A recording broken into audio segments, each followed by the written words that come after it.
Sa modernong mundo ng teknolohiya, isang usong-usong topic ang unti-unting lumalawak sa Pilipinas, cryptocurrency. Ano nga ba ito? Paano ito gumagana?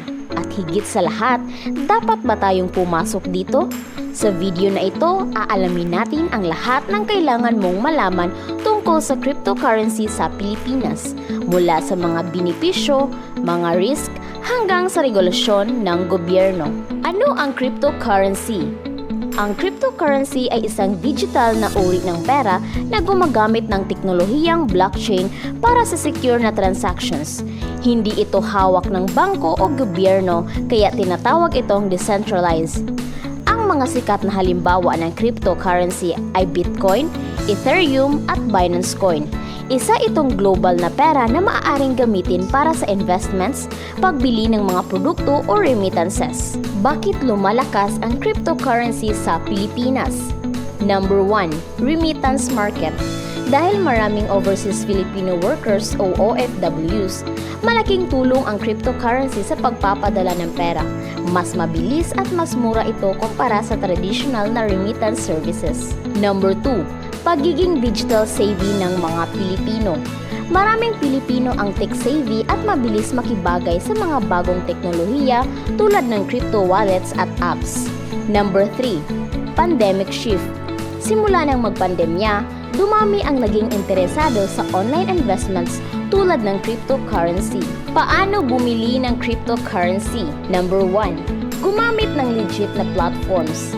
Sa Pilipinas, may mga platforms tulad ng coins.ph, Binance, at PDAX. Dito ka makakabili at makakapag-trade ng crypto gamit ang peso. Number 2. Mag-set up ng crypto wallet. Kailangan mo ng wallet para sa secure na storage ng iyong cryptocurrency. May mga hot wallets or online at cold wallets or offline. Number 3. Magbukas ng account. Mag-register gamit ang iyong ID para sa KYC or Know Your Customer process. Siguraduhin kumpleto ang iyong impormasyon. Number 4. Bumili ng crypto. Pumili ng crypto at simulan ang pagbili gamit ang peso o ibang currency. Mga benepisyo ng cryptocurrency. Mababang transaction fees. Mas mura ito lalo na para sa mga international transactions. Global access. Pwede kang makipag-trade o mag-invest sa kahit anong bahagi ng mundo. Potential for high returns. Bagamat volatile, marami ang kumikita ng malaki sa pag-trade ng crypto.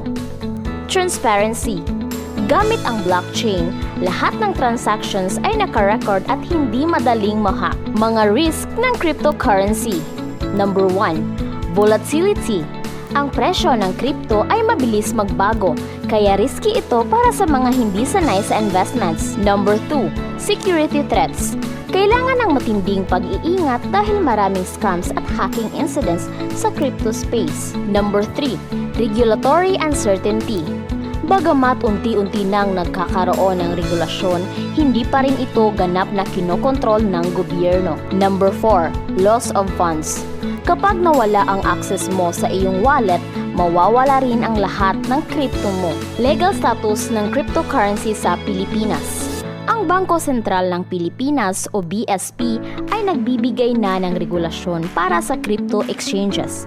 Ang mga ito ay kailangang magparehistro bilang Virtual Asset Service Providers or VASP. Kabilang sa mga guidelines ng BSP ang Anti-Money Laundering or AML at Counter-Terrorism Financing or CTF measures. Sa kasalukuyan, hindi pa kinikilala bilang legal tender ang cryptocurrency sa Pilipinas, pero legal ang pag-trade nito. Tips bago pumasok sa cryptocurrency. Number 1. Pag-aralan ang market. Laging mag-research bago mag-invest. Alamin ang mga basics ng crypto trading. Number 2. Simulan sa maliit. Huwag agad mag-invest ng malaking halaga. Magsimula ka sa kung ano ang kaya mong mawala. Number 3. Gumamit ng secure platforms. Siguraduhin legitimate at secure ang ginagamit mong wallet at exchange. Number 4. Diversify. Huwag ilagay lahat ng pera mo sa iisang crypto. Mag-invest sa iba't ibang assets para mabawasan ang risks. Ang cryptocurrency ay may potensyal na magbigay ng maraming benepisyo, pero hindi rin dapat baliwalain ang mga risk nito. Kung interesado ka, siguraduhin handa kang maglaan ng oras para pag-aralan ito. Tandaan, hindi kailangang sumugal ng sobra para makamit ang tagumpay sa investment. Kung nagustuhan mo ang video na ito, huwag kalimutang mag-like at mag-subscribe para sa iba pang financial tips at updates tungkol sa cryptocurrency at investments. I-share mo rin ang video na ito sa mga kaibigan mong interesado sa digital money. Kita-kits sa susunod na video!